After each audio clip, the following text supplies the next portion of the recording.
In this video, I'll be sharing my personal loadout and strategies for completing the red zone solo contracts with ease in Modern Warfare Zombies. For your primary weapon, you want to use the TYR with these attachments. You want to use the ZRU long barrel, the 1MW pistol laser with snake shot ammo, and using the ULLRS Fury trigger action. Secondary, you want to take in the crossbow with these attachments, the SO Momenti, the VLK 7MW laser, the Chrono Mini Pro optic, and this is the most important thing with this crossbow, is using the Bright Blaze 20-inch bolts. That's going to do a lot of damage to the zombies with that thermite grenade on the end of it. Also use the 28 strand cable wire. For your field upgrade, you want to use the Frenzy Guard. That's going to repair your armor to full and force all the enemies in the area to target you for 10 seconds. They're going to be chasing you anyway, so that's not going to matter. And if you are targeting the zombies and you use this upgrade, killing the enemies will give you an armor repair during this time. For our tactical, we're going to need the decoy grenades. This is going to be essential for completing these contracts.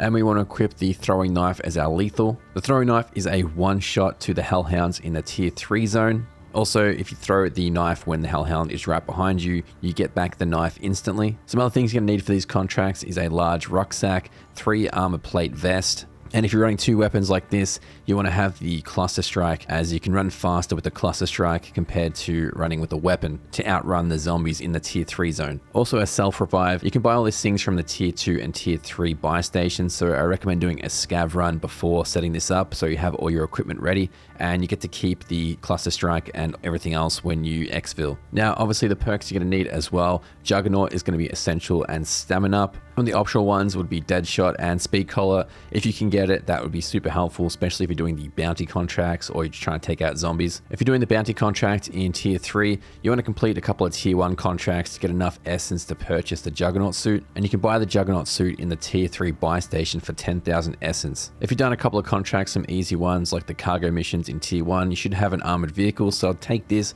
into the tier 3 zone. It's going to be the best vehicle to get around in. Use the decoy grenades to distract the zombies while you purchase the Juggernaut suit. One thing that's going to be essential though is make sure that you stow your cluster strike so you don't lose it and drop it on the ground. So stow it before you buy the Juggernaut suit so you can take both kill streaks. So once you use the Juggernaut suit, you can re-equip your cluster strike for the extra movement. So here you just want to chuck down the Jug suit as close as possible to the bounty, but not too close that you can't get it. And you want to use a decoy grenade while you're trying to pick it up. You do pick up the suit pretty quick. You don't want to call in the Juggernaut suit too close to the bounty though, because the bounty isn't going to go after the decoy grenades, only the zombies will. But you'll be able to take out the bounty extremely fast with this, and you'll have that contract done instantly. You'll be able to get your rift rewards and get out of there. Now you only have a limited amount of time with the Jug suit, so you want to focus most of the attention and time on the bounty.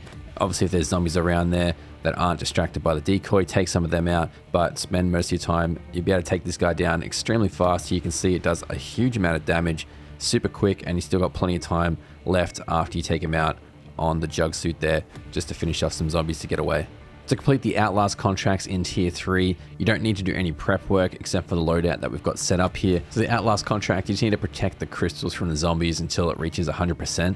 And the tricky one with this is the percentage goes back down as soon as you leave the area where the crystals are protecting the P&D. There's usually an ammo station right outside of the area, so what you can do is just throw down decoy grenades. You have 3 of them, and when you restock, it takes 1 minute for the cooldown.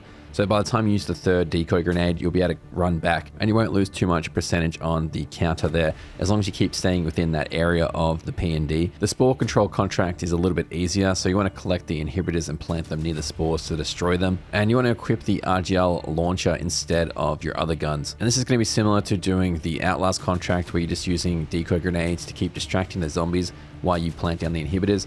When you pick up the inhibitors, you want to make sure that you stow your decoy grenades before you pick them up. Otherwise, you're going to drop them and lose them. Once your inhibitors are down and the spores turn red, you can use the RGL launcher just from a distance to shoot them and blow them up. The cargo delivery contract is probably the easiest one to complete, and you could do this one as your very first contract if you want to get some quick money. Grab a car, go down to the contract, throw down a decoy, and accept it. Then get back in your car, head down to the garage, throw down another decoy to distract the zombies, open up the garage, and jump straight into the armored truck and then drive to the delivery. The raid weapon stash is obviously going to be the same strategy as the Outlast, to do the same thing there. And the escort one, I haven't found a good strategy yet, so if you know in the comments what the best strategy to do that one solo, I'd love to hear your thoughts on that one. It's a little more challenging as the escort mission is a lot slower, so you're probably going to need a lot of pack-a-punch weapons and maybe using the turrets combined with some kill streaks. So thank you for watching this video. If you want to see some more, subscribe to the channel, and I'll see you all in the next video.